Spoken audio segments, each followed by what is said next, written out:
growing up, man, I mean, I bow hunted almost exclusively for whitetail and hogs. And so when I came across my first Axis, I was probably like in my late 20s, maybe something like that. Yeah. And as luck would have it, it was on our property in Grimes County, which there's no Axis in Grimes County. So that was a real surprise for us. Deer filtering out of a river bottom, out of some trees.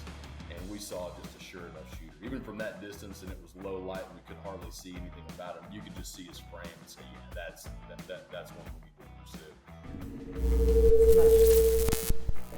Tejas Hunt Club Podcast is the podcast for you and you and you and you.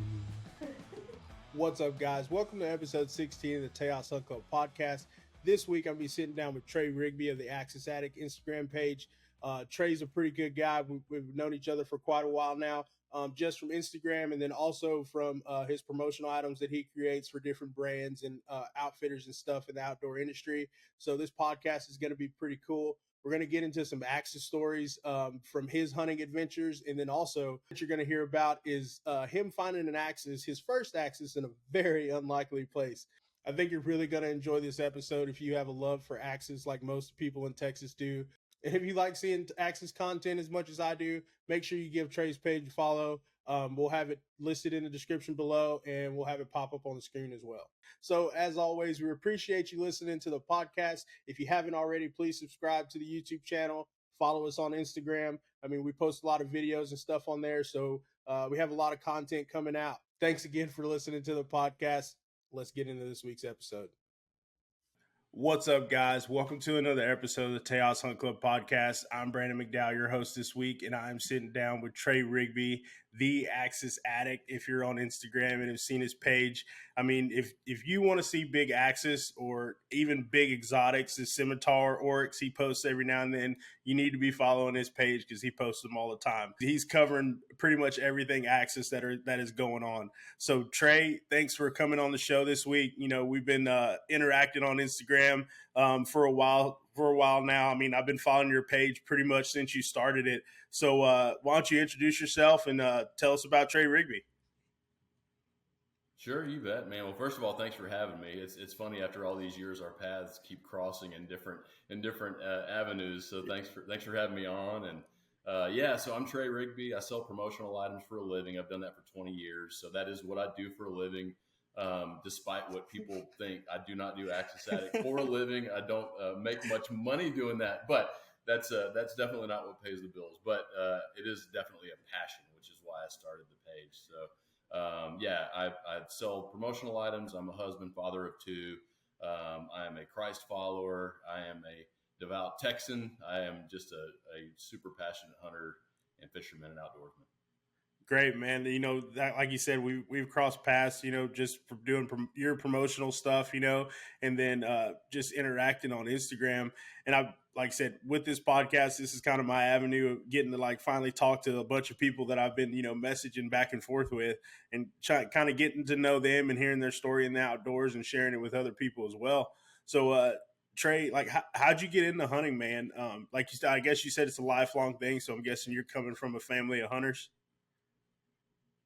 Yeah, definitely multi-generational hunters in my family. And I just started toting around with my dad when I was a little kid and just never stopped. I was actually thinking about this last night when we were kind of reviewing some of the potential questions and stuff. And I started thinking, you know, when I was a kid, I really actually liked fishing a lot more than hunting. It wasn't until I was more in my teens and 20s when I really started getting into hunting more. But I did hunt a lot when I was a kid, for sure. It was mostly deer and doves, just kind of pretty much every, you know, Texas hunting boy and girl out there. But that's kind of what I did. And fishing farm ponds, man, a little saltwater fishing and stuff like that too. So anything outdoors, I was in for sure. Heck yeah. So where'd you, I enjoy fishing myself. I'm not much for freshwater fishing. I love saltwater fishing. So where'd y'all fish at on the coast or anything? We fished anywhere from Galveston down to Freeport, basically. Nice. A little bit down in Corpus in that area, you know, just a couple trips here and there. But as far as saltwater fishing goes along the coast, that was basically those three areas. Yeah. More than anything. Nice. Else. So mostly Galveston, the older I got. Yeah. I got you. So where'd you grow up?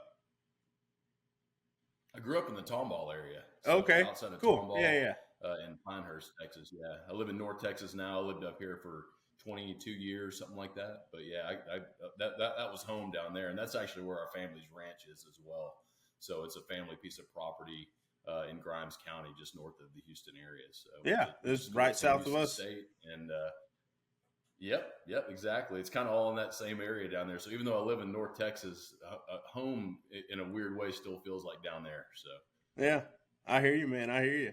So how did you get into Axis, man? Like what was your first experience? What was the first time you saw one?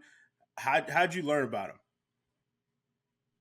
Yeah, those are good questions. So, and I may have long-winded answers for you, but I tell everybody I'm a whitetail guy. Like I grew up whitetail hunting. I'm a real passionate bow hunter too. So the older I've gotten, the more I have picked up my rifle, and I've really developed a hardcore passion for rifle hunting now too. But growing up, man, I mean, I bow hunted almost exclusively for whitetail and hogs. And so when I came across my first Axis, I was probably like in my late 20s, maybe something like that. Yeah. And as luck would have it, it was on our property in Grimes County, which there's no Axis in Grimes County. So that was a real surprise for me. So that is a pretty big surprise. He was just on our property. Yeah, man. So anyway, he ended up in the cooler that afternoon, but that was not my intention. I was going out hog hunting, and all of a sudden I'm on an Axis hunt. So, and after that, I thought, man, like that was pretty cool. I need to learn more about these animals. And it was a few years later. It's probably in my early 30s. I booked a hunt with a customer and friend of mine, Kyle Nunn, in the Brady area at Rain Creek Ranch at the time. He's not there anymore. And I'd spent 2 trips out there 2 years in a row chasing Axis. And I realized after those 2, and I ended up with an Axis doe and a whitetail buck of all things. So yeah. I realized, man, these deer are totally, I'm a whitetail guy, like I said. And I realized these are totally different animals. Their habits, their habitat, their diet, their breeding cycles, their body size, their organ placement as far as where you place your shots. Yep. Everything about them is different. I mean, the time of the rut, it's in the middle of the summer generally, which is total opposite. So I realized how horrible I was at Axis hunting. I thought I got to get better at this. And yeah, so it just, honestly, I went on like a bucket list hunt a few years after that, put my first big Axis on the ground with a friend and customer of mine, Frank Baird. They run B&B Taxidermy in Houston. Okay. Yeah. And that was, I thought, okay, I'm going to go on a bucket list Axis hunt. I'm going to get it done. I'm going to go back to whitetail hunting. And, and I had no clue that every single year I would have this burning desire to go chase Axis deer. So that's kind of been my focus ever since, to be honest. That's pretty cool, man. So like when you saw that Axis the first time on your family property, like, did you know of any, like maybe like a high fence place or something that might have got out that was around, or were there even, I know there's a couple high fence places around here now, but were there any back then? Yeah, definitely. I mean, there were some up the road and some, neighboring properties that had some small tracts of high fence property, but where that animal came from, I have no clue. And I mean, even till this day, we've got more out there now, just in our general area, more high fence ranches, but I mean, we never see exotics on our place ever, but if it happens, we know that they got to come from one of those properties. Yeah, it's pretty rare. Maybe one out of every 8 years or something, we'll see one on a trail cam or something. Yeah, but it's rare, and we're never lucky enough to get a big, huge Axis buck or a big elk or something like that. It's always an Axis doe or maybe like a Psycha doe. Yeah. It's the Psycha does. That's probably the most like common exotic animal that I've seen where they're not supposed to be. Honestly, yeah, like maybe they're small enough to just get through those little holes. Exactly, man. Exactly. Yeah, because like I said, over here there's a couple places. Driving some of the back roads, you'll see like a high fence place, and I know there's one in between here and kind of Roan's Prairie area that way that's got a huge Axis buck that's in it. Like I'm pretty sure like it was walking around in their front yard, so I'm pretty sure they just have him just to look at him. But he's really, really, really big. Interesting. I may have to make a drive out to Roan's Prairie and see what you're talking about. I haven't seen that one. Yeah. It's a pretty small place. Like I said, I don't think they run hunts or anything. And like, that's the only thing they have in there. Like you can see the back of the high fence in their backyard. So that's why I say, I think they just have them in there to look at them, but they got a little wooded area, like kind of off. It's probably maybe 3-acre piece or something like that, but they have him running around in there. But he's pretty big, and he's got him a few does running around in there. I bet he doesn't have any hard time catching them Yeah, in a place that small. So that's cool, though. That's cool. That'd be fun to look at them all day long, even if you couldn't hunt them. So yeah.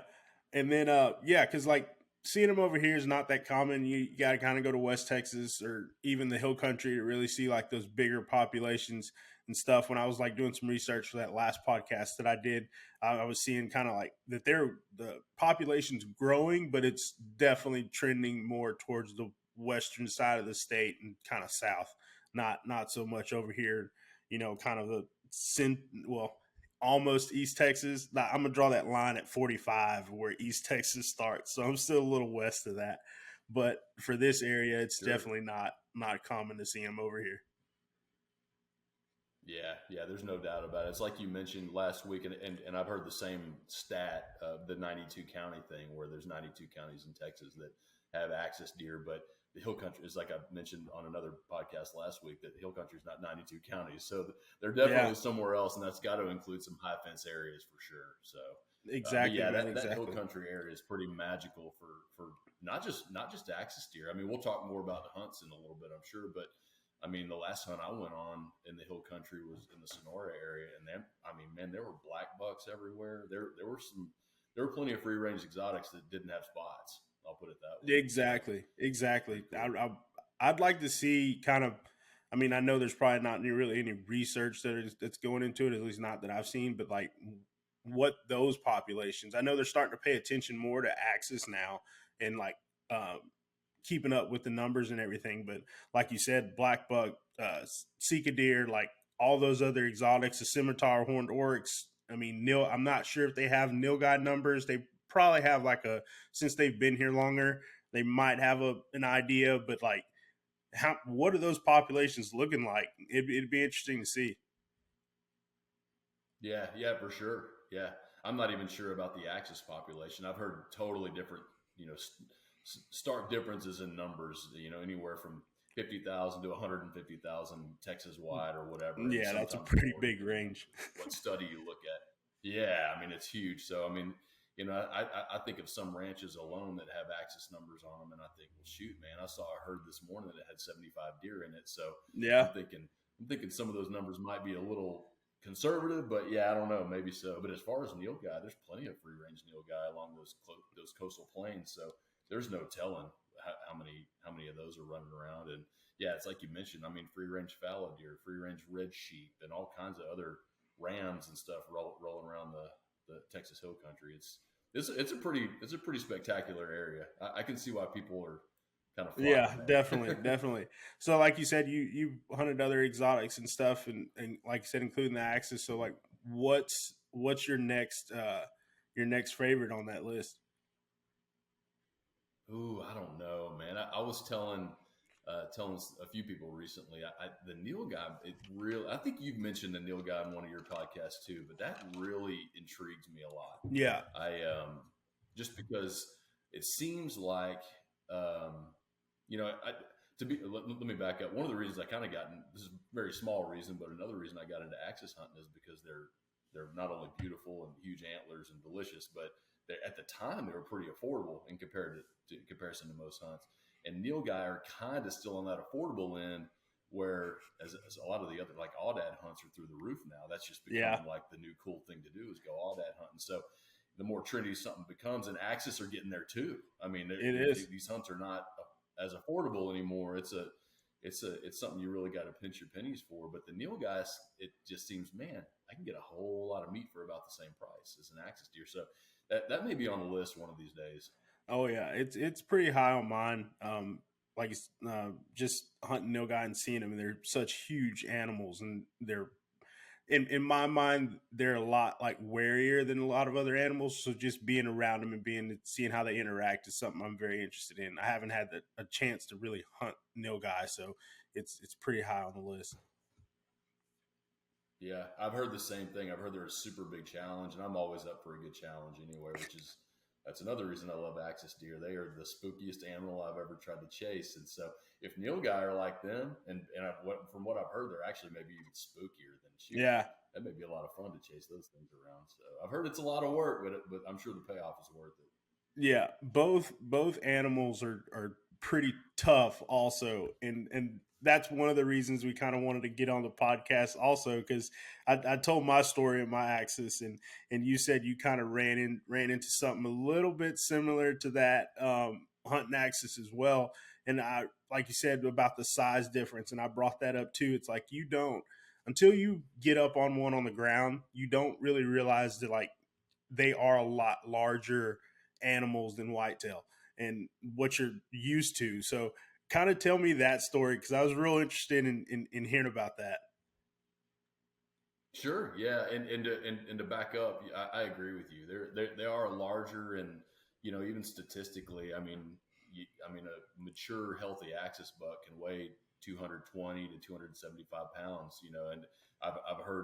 And I've seen pictures of scales with 305 pound, 307 pound live weight deer. So I mean, these are they're big animals compared to a Texas whitetail that's 150 maybe on the heavy end.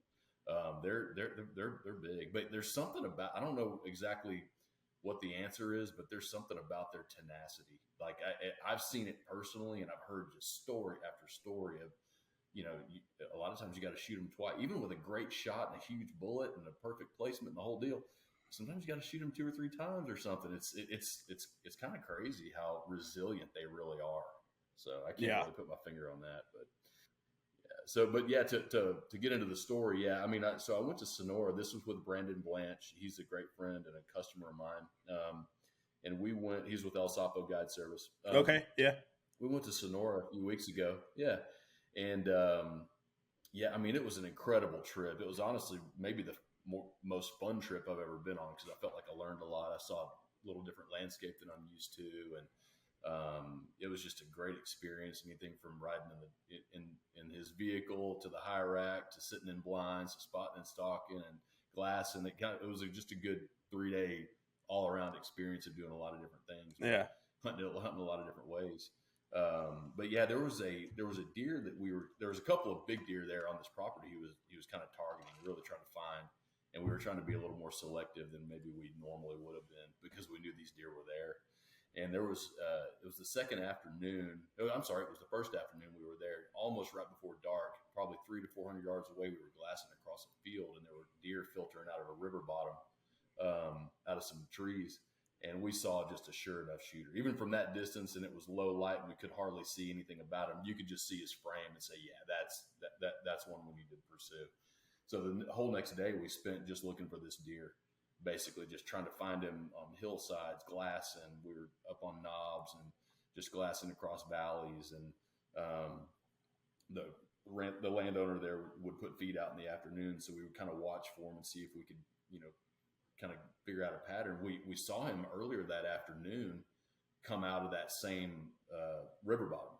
After the landowner they feed down in this area, they kind of just toss out protein and stuff on the ground, and the deer will come out eventually. And he filtered out there, and we saw him, just a glimpse of him. We thought, well, shoot, he's in that area. Let's set up and try to see if we can, see if we can get a shot at him this afternoon, because we figured he'd probably come out before dark like he did before. And we got set up, and we got in there. As luck would have it, there was a blind probably 150 yards from the river bottom where they come out. And we weren't planning on hunting in a blind, but we thought, shoot, it's there, so let's use it to our advantage. It's a good ambush point. So we did that. And we waited probably an hour, and I mean, sure enough, we see him coming out of the river bottom, kind of from our left to right. And so the farther he would walk, the more of him you could see, because he was just barely kind of gradually angling up out of this river bottom. And by the time he stopped a couple of times broadside, but I couldn't get a shot. And then I was set up, by the way. I had a 300 PRC, 190 grain monolithic CX bullet. So I mean, at 100, and he was only about 100 yards at this point. He was closer.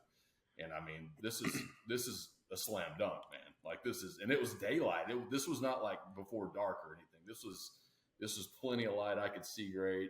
He stopped perfectly broadside, kind of slowly looked at me. I'll have this etched in my brain forever. And his frame was he's like 28, 29 wide, just an absolute giant, 35 incher, good caudals, real good brows. The biggest deer I've ever gotten a chance, by far, gotten a chance to shoot at. and put those crosshairs right on his shoulder, squeezed the trigger. He buckled. He did a double mule kick, kind of lunged forward and crashed down the river bottom. We thought, shoot, man, we're done. We're high-fiving. We're celebrating. I'm like about to pass out. I'm so excited and stuff. So we get our stuff together and we go down there, and he's not there. There's no blood. There's no hair. There's nothing. We searched for a couple hours looking around this river. Not heavy searching, but it was pretty open down there. So we thought, well, shoot, there's got to be some sign of him here somewhere. And Brandon calls me up to the top of like kind of the ridge where the river bottom kind of starts to slope down. And he was when I shot him, he was standing just a little bit below that top ridge to where I could see his vitals, but I couldn't see his legs. And right at the base of a sapling, there was a perfect bullet hole right through the middle of it. And so this sapling was probably maybe 10 to 15 yards in front of him. And that's all I could figure it obviously hit the sapling, and it deflected somewhere, somehow.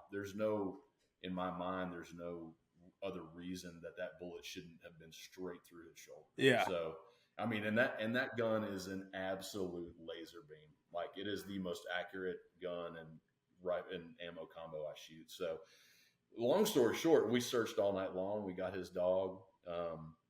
He's got a great young Catahoula that just flat out finds stuff. And man, there's nothing. He got on a little bit of a trail late that night. It was probably 10 p.m. He got on the same trail a couple times, and he'd lose it about 300 yards out, and we just never found him. We searched the whole next day too, looking for him, and just never saw buzzers, never saw a sign of him. We would glass the same areas that we knew he would frequent, and till this day, that was probably 3 weeks ago, they still have not seen that deer anywhere. So I don't know, man. I'm hoping he turns up one day. I mean, obviously the meat's no good, but maybe we'll luck out and I'll get a Euro done out of him or something if they find him. Yeah. That's all I gotta say. Golly, man. And like I explained, man, that's not what you want, but man, it's like there's so many different things that fall into that happening perfectly to where that animal dies quick and it's just right there and you can go find him. And not all of it works all the time. And it's not to any fault of the hunter. It's not to any fault of anything. It's just way this hunting goes. That's why it's called hunting and not just shooting. It's hard. It's a lot harder than what people expect it to be. And some people learn that at the beginning and some people learn that later on, but it's not always just going to be something that's going to go smooth as possible every single time. Yeah, there's no doubt about that. And yeah, it's a humbling experience. And to be honest, I was telling someone last week that pain is sometimes the best teacher. And that was a moment where I felt like it was painful, but buddy, I walked away a much more knowledgeable hunter because of it. And there are things that I learned about what I'm extremely passionate and maybe even obsessive about the way I practice throughout the year. I shoot a lot. I'm talking hundreds and hundreds of rounds with all my rifles. I shoot a lot. I shoot my bow a lot.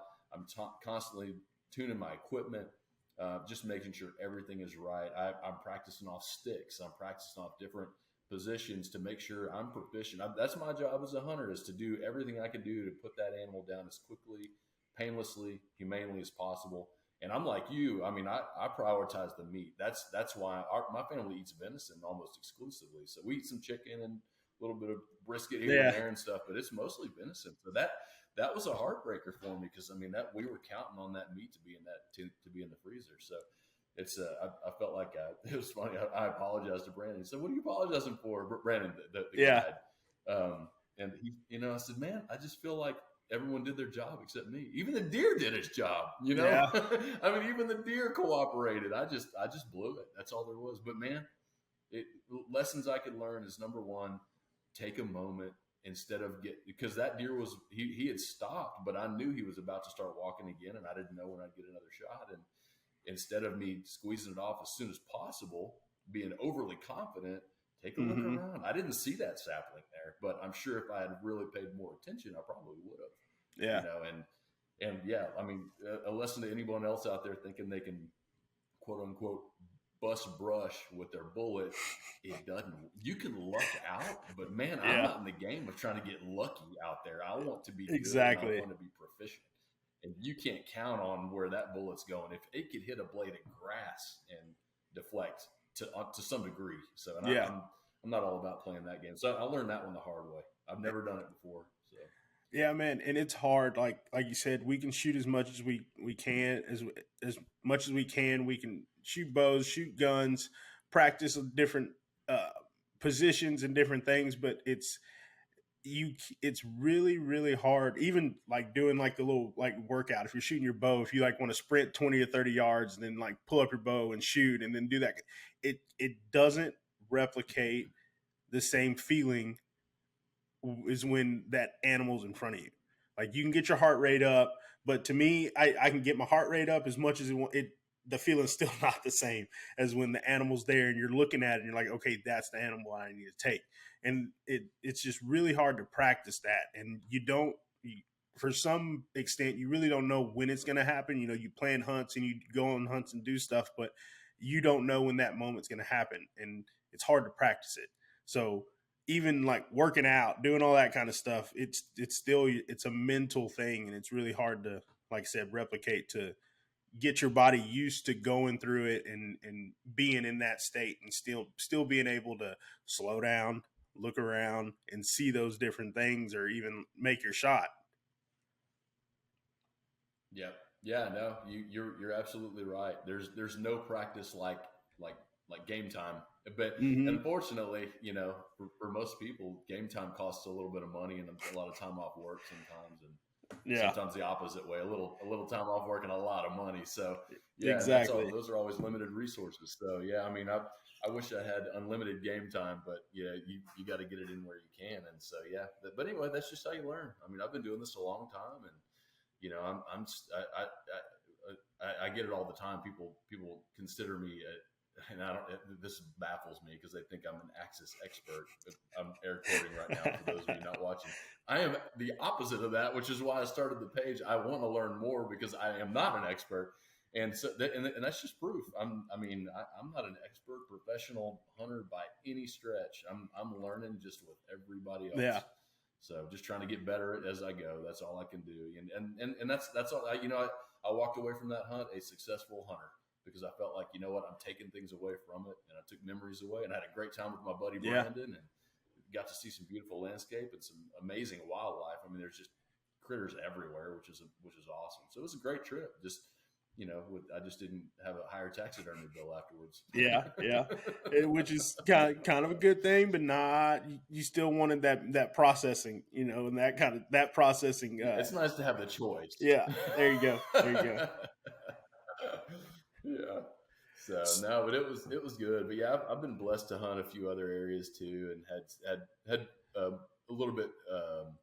I shouldn't say better success, but yeah, I've come away with animals most of the time too. A couple weeks after that, I went on a doe hunt, and that one went famously. That same gun and same bullet at 150 yards off sticks, and I'm not used to shooting off sticks. So hey, if I can make a great shot at 150 or 200 yards off sticks, I'm proud of myself. Yeah, that deer, you know, that worked out great. So I do have some meat in the cooler now, but I can't wait to go back and try to gain redemption on a big buck. That just fueled the fire that much more. And it's always those ones that get away. That, I mean, shooting an animal and getting it and being able to bring it home then is awesome. But those ones that get away are the ones that like make you want to hunt even more. Like in my opinion, it gives like that little extra sting to just bring you back and wanting to do it again. Because, you know, once you accomplish something so many times, it kind of gets not necessarily boring, but it's the chase isn't there. So you kind of I think that's why people like make the progression. Like they might start rifle hunting, then do bow hunting, then might get into traditional archery, and like it always like evolves over time. But the ones that get away are kind of the ones that like keep you coming back for sure. Yeah. I completely agree. You took the words out of my mouth. That was in a weird, twisted way. That experience kind of almost rejuvenated my hunger to get out there and get better. You know, because it's been a long time since. I mean, I shouldn't say it, and it's not because I'm good. I'm just, you know, I'm just just been blessed. I haven't lost an animal in a while, so that was a little taste of humble pie. And I thought, well, Yeah. I probably on some level I kind of needed it, probably. Yeah. Just to kind of bring me back down. Like I mentioned earlier, I was overly confident, and there's one thing to be confident and be proficient, but yeah, when you just know, oh, this is going to go great, then that's when you can start messing up a little bit. So anyway, for sure, man, for sure. It's nice to just remind yourself that you still need to work too. Like same kind of thing with me. Like most animals that I've shot over my life have been, one hit and they're going down, and it's a pretty easy track job. But reminding that reminder just signifies that you need to keep working. You need to keep trying to do new things and trying to get better. Yep, that's true. So I'm curious, and I know you're the question asker, but I got a question for you too. I was curious, cool. So you used a 301 mag on your deer, right? With Charlie? Yeah. What bullet were you shooting? So it was Charlie's rifle. I brought a 270. So disclaimer here, I'm still working on my rifle game. So I have like one 300 blackout that I have with a bolt gun, actually, the Ruger American Ranch rifle. And then Meagan has this 270s. But I'd asked Charlie, he's like, well, bring it down. You can bring the 270, but if you want to, you can shoot my rifle. It's 300 Win Mag. So I was like, okay, well, I'm comfortable with it. It's the Hornady ELDX. So, because I remember him talking about, say that again. The 200 grain factory load. Is that what it was? The precision hunter stuff. Yep. Mm-hmm. Yeah. Because I remember him when I'd asked him what bullet he was shooting, and when he said that, I was okay. That's a good bullet because that's normally what we use when we shot rifles. It's a round that I've seen a lot. I've had good success with it. I mean, that's what I shoot through my 300 blackout. Shot that through Megan's 270. I've had great success with that bullet, so I wasn't worried about that at all. Yeah. Oh yeah, for sure. And again, I'm a bullet nerd, so I like to ask what people are shooting, and I'm always curious to hear what kind of successes they have with it. So yeah, I'm sure it wasn't the bullet or the cartridge at all, because those are both extremely capable. So I was just curious. Yeah, I'm definitely put all of the weight on broke me. My heart for me. Yeah. Well, I can feel your pain, buddy. Yeah. That comes back to that being overly confident kind of thing is what I'm gonna chalk it up to for sure. Yeah. Well, I'm sure it won't be long before you get back and you can have another chance at putting one. And the good thing is, at least you did get your deer, right? Yeah. I mean, you ended up getting it. We found him and everything. Well, Charlie found him. He was still alive, but Charlie wound up putting another shot in him and finally finishing off. But he was pretty sick, so it wasn't great that he was still alive, but I'm glad we found him for sure. You bet. Yeah. At the end of the day, at least you walked away with a reward. That even though it may not look the way that you wanted it to, you got him to bring home. So that's good. Yeah, and I mean, like, just talking about this kind of stuff, and I feel like some people, wouldn't have said anything or made up another story, but I feel like this happens, and it's a lot more common than what people let on.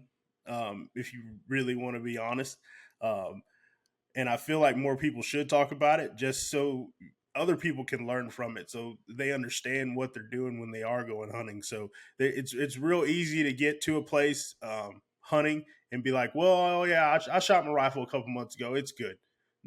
No, you kind of need to check it. And if you really want to make sure that you're doing the best to your ability to get the job done, you need to check it. Even if it was like you shot it, a week before, well, you packed it from your house. I mean, honestly, there's a lot of good cases and scope mounts and all that kind of stuff, but one bullet down at 100 yards just to double check takes 5 minutes.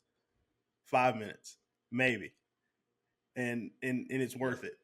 It's definitely worth it. I mean, shooting bows too. Yeah. If you need to carry a target with you if you can. And I know, like, if you're traveling over an airplane or something like that, it could be a little bit harder to do that. But if you're just driving to a place, check your bow. Shoot it at 20. and if most people are only going to shoot at 20, so just check and make sure your stuff's still good, because the last thing you want is something bad happening and knowing that you could have done something better to make it not happen. Yep, exactly. And I mean, really, if you look at the equipment, the vulnerability of your sight pin on a bow, I mean, all it takes is one good knock on that thing, and a lot can go wrong. And if you don't have the tools handy, Allen wrenches or whatever else you need to adjust that, you could be in a bind. For sure.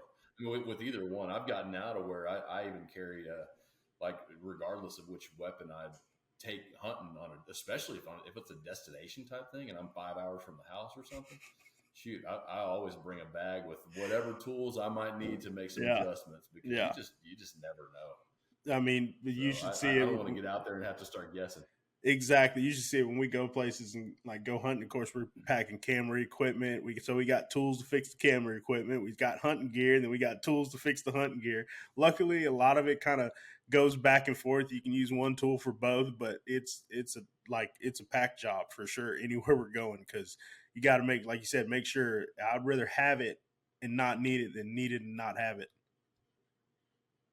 Amen. So you were saying like the destination. What's the farthest place you've traveled to go on a hunt? Have you went outside of Texas yet? The only time I've hunted outside of Texas is on bird hunting. I bird hunt too.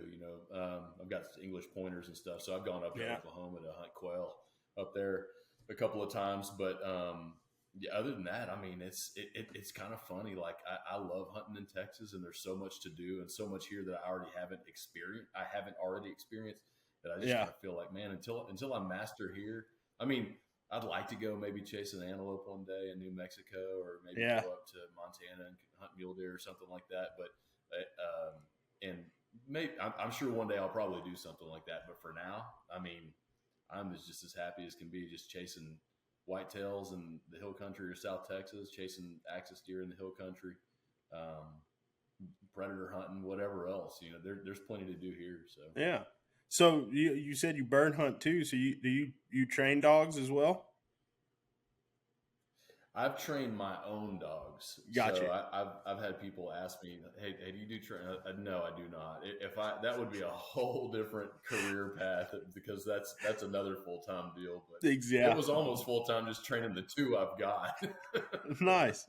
And they're still loose at best. Yeah. So, but yeah, they're awesome dogs, and they do what I need them to do, and they're getting older now, so it's easier to keep up with them. But yeah, they're definitely not. I'm not going to be running field trials anytime soon or anything like that. That's cool, man. I know, like, you kind of find guys that hunt whitetails or hunt axis or exotics, but it's cool seeing meet another guy that kind of hunts everything. Like you bird hunt and whitetails. You turkey hunt too? It's funny. I really don't. I've gone on one turkey hunt in my life, and it was awesome, and we had a great time. I didn't come home with a bird. Yeah. But ever since, it was just one of those deals that I never got bit by the turkey bug for some reason. Like, I've gotten bitten by other bugs, fly fishing. Oh my gosh, I could talk fly fishing forever, and like I love, but I don't know why the turkey bug never bit me.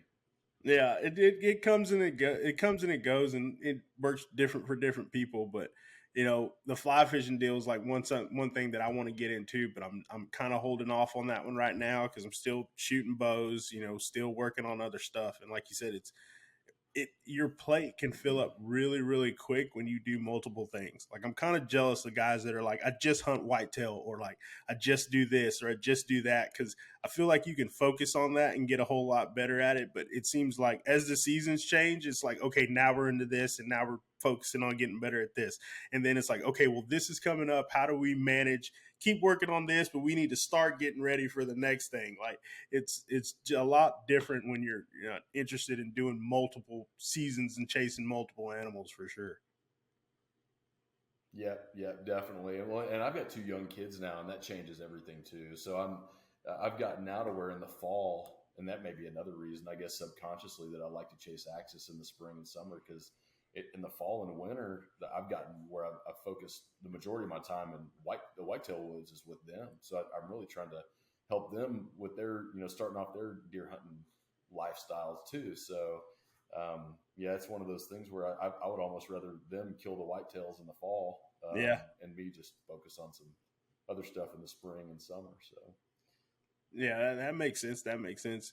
And we don't have kids yet, but we plan on it. So, like, here's a question for you: what are like three things that helped your kids like go hunting and enjoy it? well, I mean, first of all, I think I kind of lucked out because they're both into it. My daughter's into some things and not others, and my son's into some things and not others. But they both seem to really kind of congregate around the outdoors pretty well. So, luckily, we've got our family place. It's not huge, but we've got feeders out there, so we're constantly feeding feeders, and we're looking for sheds. Although in Grimes County, there's not a whole lot of sheds to be found on our place, but we look for them, and.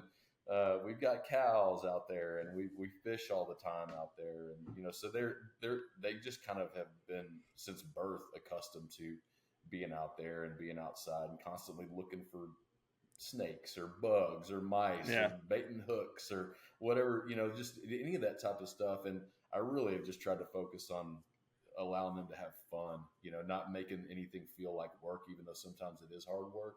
I want them to know what that payoff feels like. But at the same time, I just want them to have fun, and so we really just try to embrace that. So that didn't answer you wanted three things. I didn't give you three things, but that's perfect, man. If I could give you one general answer, yeah. Well, that's good, man. Like I've heard from other people too. Go ahead. Go ahead. I was just going to say if that general one thing answer kind of helps you, that's what I would say. Just to go camping, just get outside and eat food outside and breathe the air and just watch animals. And we drive around on our property a lot too. We're constantly getting up early in the mornings, just driving in the truck and the AC. Yeah, got the binoculars in there, and we're constantly just looking across fields at deer or whatever. So yeah, just any exposure you can get to them, I think, is beneficial. Definitely, I could see how, like, it probably is really hard to pack up all that stuff and like take it with you, because I know, like, I got friends with kids, and like it's always 3 or 4 bags to make sure you're taking care of everything, like kind of like you said, making sure you have everything for every situation.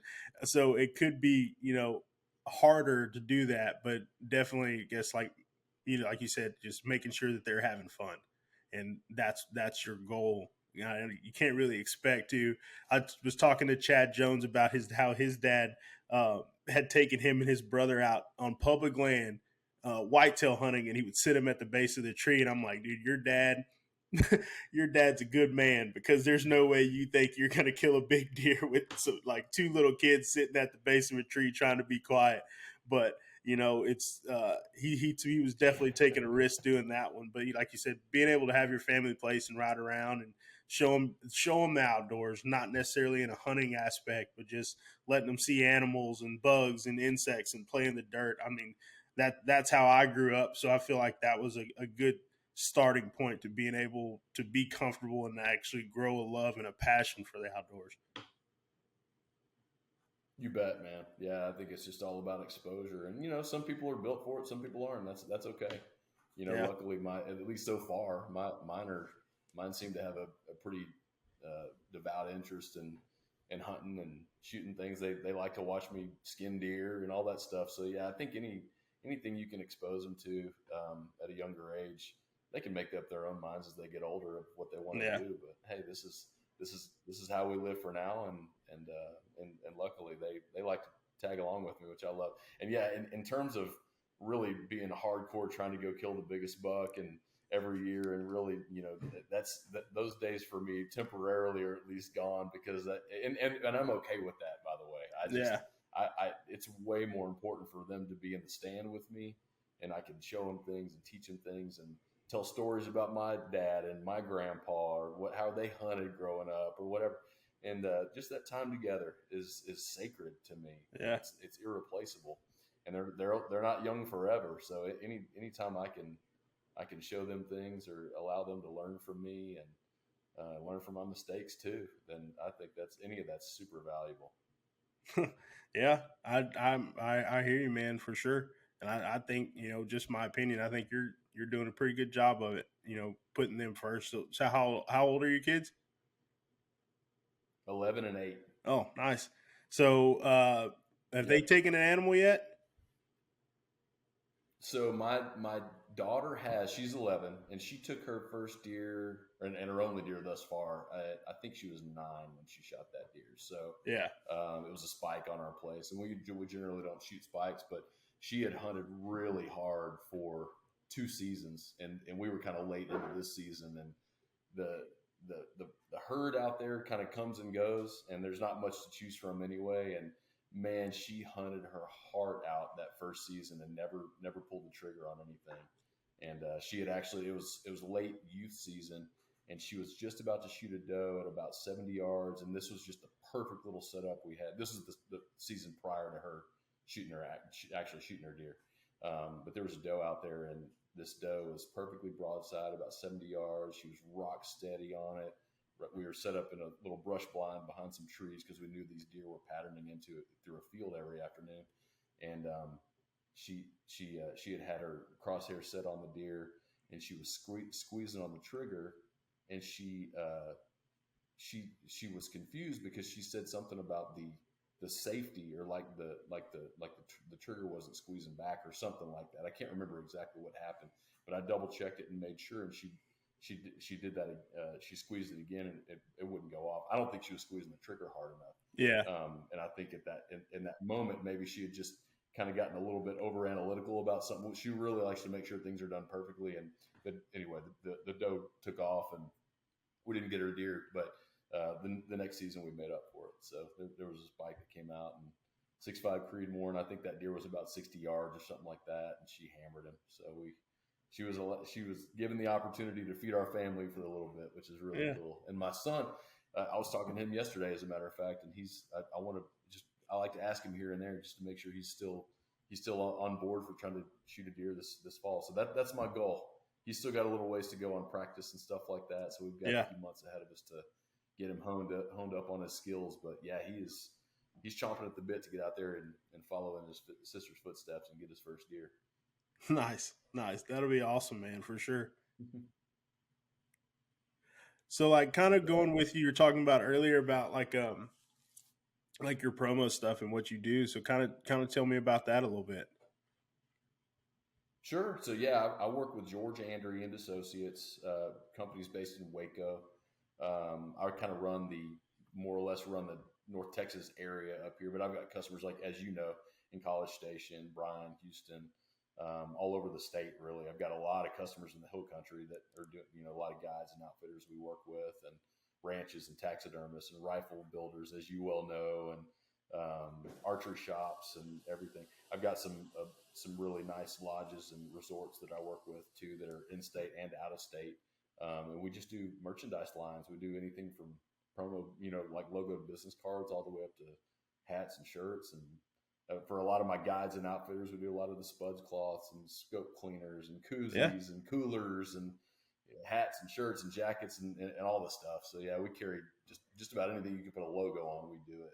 Nice. So do y'all do design as well, or do y'all have like customers just kind of bring in their logo already made and y'all just kind of put it on stuff? We've got a graphic artist on staff, Nice. and he's great. So we do a lot of custom work, but the majority of it is, logos that are brought to us, vector files, and we'll put them on different mock-ups and renderings and stuff, and come up with some product ideas and everything, kind of come up with an easy solution for people. So, but yeah, we can do custom art. He does it all the time. Nice, man. That's pretty cool. Being able to customize different stuff, especially like, for trade shows and all that kind of stuff, it really helps. I mean, get your brand out there and kind of like showcase what y'all do. So that's pretty cool, man.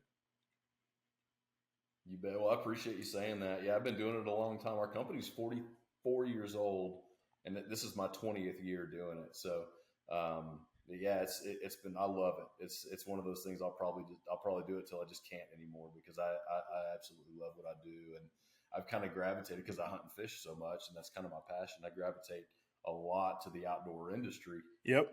Although I'm not technically in the, part of the industry, I guess, is some, some people might say, but I work with a ton of outdoor guides and outfitters and just hunting related businesses.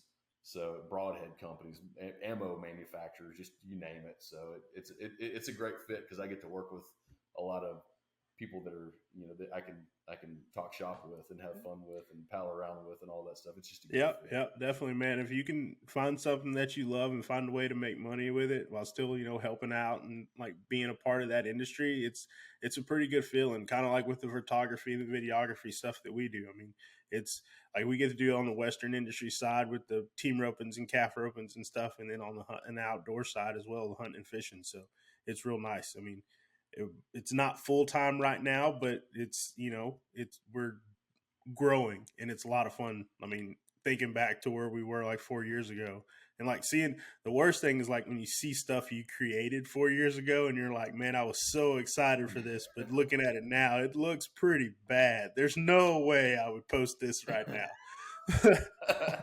But like I said, it's a lot of fun. You got to start somewhere. Yeah, definitely. You got to start somewhere.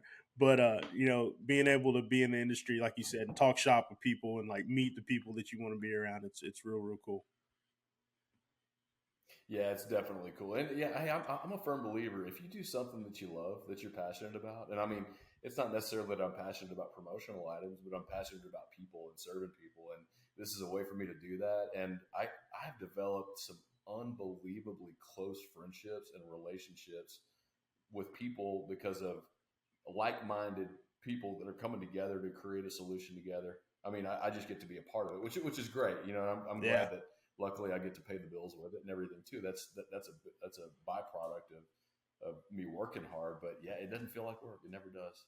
I love doing it. I love being around the people I'm around, and yeah, it's just an easy fit that way for me. Not everybody's built to do sales or whatever, but this is just who I am. It's what I'm built to do. Yeah, well, I'd like to say I'm built to be a professional hunter, but I don't, or a guide or outfitter. But man, I see the way those guys work, and I don't know that I could do it all the time. I don't know that I could track deer at 2 a.m. every weekend like those. Yeah, man. A lot of people say that. Like, I wish I was a guide. I wish I was an outfitter. I'm like, yeah, if you really saw what those guys have to do all the time, like you're like, well, I wake up early too at 5:30. I'm like, yeah, but they woke up at 3, right? Like your coffee's ready and your breakfast is there. Like there was some time before that had to go into it and like tracking and just that. I think that's the ultimate like customer service job is being a guide for sure. Because I mean, you go through those emotions and with yourself, and then you have to help that person maintain their emotions throughout that experience as well. So yeah, it's definitely a tough job when it's done right. But like you said, fortunately you get to be around some good guys and see how it's done. But yeah, it's rough for sure. Yeah, I mean, definitely. They earn their keep. I've always considered like I wonder why certain hunts are priced a certain way with a certain guide on a certain piece of land or property or whatever. And like, yeah, it's about the animals, it's about the accommodations. But man, I tell everybody that I hunt with and customers of mine, the guide, that is the stability. That is the standard setter for the whole experience. Mm-hmm. The guide in the outfitting service, whoever you're using, whoever you're with all day, you got to spend hours with them. They're the ones who make it or break it. So they and you know how hard they work. So I mean, not everybody's built for gutting deer every night, and like I said, tracking deer, like you said, making breakfast, dealing with guys that are hungover early the next morning, trying to get them woke up so they can go whatever. So there's a lot of adult babysitting those guys have to do too. So yeah, I feel like they earn every penny they make. Yeah, definitely, man. Some babysitting happens there every now and then. That's funny. Well, that's cool, man. I'm glad we finally did this podcast and got to talk a little bit. Man, it's been great for sure. You bet. Yeah. If you got any other questions or anything, let me know. And like I said, we'll hopefully have some follow-ups for you later on. Maybe you can use some different material if I get to go on this hunt in the next couple months. That's my plan, is to go back in August or early September and try try to have a redemption trip. So we'll see how it goes. Heck yeah, man. Hell, hey, holler at me, man. If it works out right, we can do some filming and stuff too if you want to. Yeah, that sounds great. I always offer it. I always offer it. I mean, like you said, getting to go hunting and being able to take pictures for people and like video stuff for people and like save those memories. It's something that's pretty high on my list to do for people. So yeah, anytime, man, we can collab. We can do a lot of stuff with it. Sounds great. I'm here for you too. So just let me know if there's anything I can do to support you along the way. Yes, sir. Well, man, Trey, thanks for coming on the podcast, man, and I appreciate it. And we'll get you on another one for sure. Sounds good, Brandon. Appreciate you having me on, man. Anytime you need me, I'm here for you. Sounds good.